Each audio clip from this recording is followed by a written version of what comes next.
बाबा। अरे आजकल के सिचुएशन देखा था नहीं, आंगनबाड़ी में बड़ा कुछ पोषाहार बांटा लेकिन मैं खा जाता रही सब। होए बबुआ गाँव गाई आंगनबाड़ी स्कूल खुल गई बा, में खिचड़ी बनता, लेमन जूस मिलता। Lemon juice? अरे बाप रे, कोई चूसा नहीं आके ना? ना बबुआ हम जाइले तो कहला से ए बाबा ई लड़का सके बताई। अच्छा रहुआ के ना तहरा ना भेटा, बुढ़ारी में खाए तो नस बैठ जाई। हाय हाय हाय आहा, अरे बड़ा गजन होता है बाबा कि 1000 के नौकरी पर 2000 के साड़ी आंगनबाड़ी रे खा गई कि 1000 के नौकरी पर 2000 के साड़ी आंगनबाड़ी रे, आंगनबाड़ी रे दिहाली संघारा बिगाड़ी आंगनबाड़ी रे।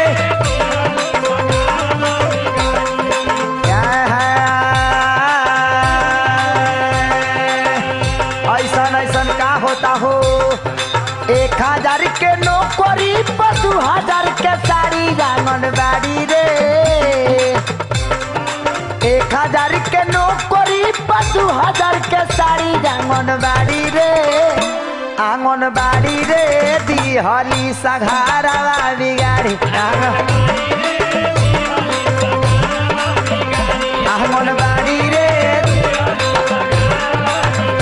आंगनबाड़ी।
भैया आए हाया बोरा के बोरा खात बाड़ी चॉकलेट हो,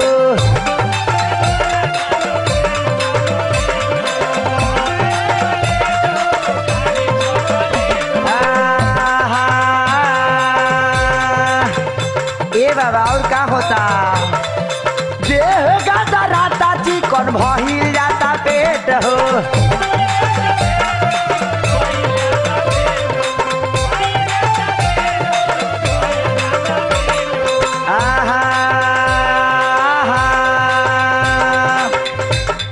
दादा और का होता हो साफ सुथरा नारी होता दोबारा आंगनबाड़ी रे। जितेंद्र बाबा साफ सुथरा नौरो होता दोबारा आंगनबाड़ी रे, आंगनबाड़ी रे सिहल सघारा बिगाड़ी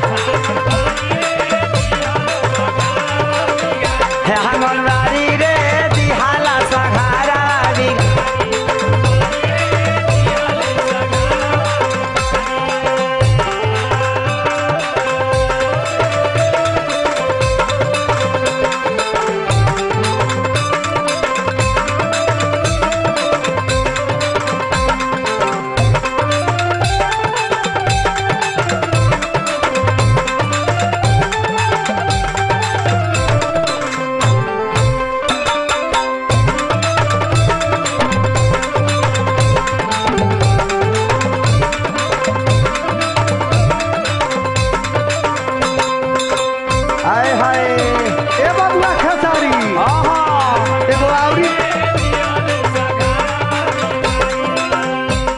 बबुआ खसारी हाँ एगो आवी बात के गावा गाई टोला टोला हाला बा बाबा ए घड़ी खूब सी चर्चा होता, खूब जगह होता रिसो। हाँ भोले बाबा के तजान तनी का होता वो कम नहीं खे आंगनबाड़ी से। आठाना के काम होता 1 रुपया के खर्चा, आठाना के काम होता 1 रुपया खर्चा।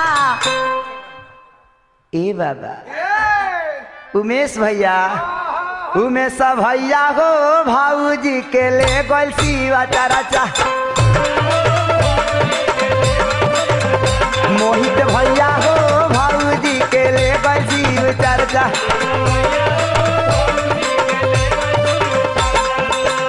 ए मोती भैया हो भाऊजी के ले गोल सीवा चराचा।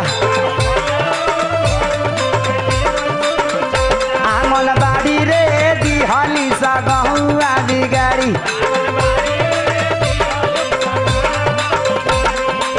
ए भैया और का होता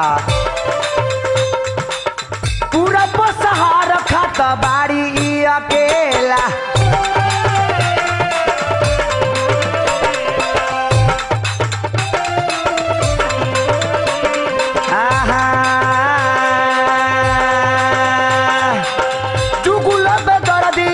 फेरा में रहेला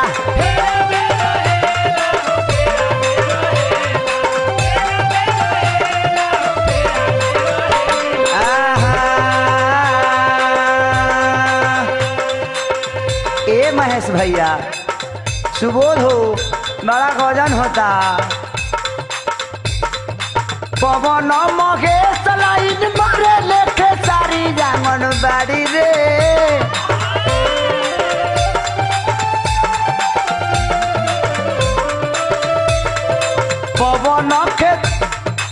पवन महेश लाइन मार लेके सारी आंगनबाड़ी रे। आंगनबाड़ी रे दिहल सघारा बिगाड़ी।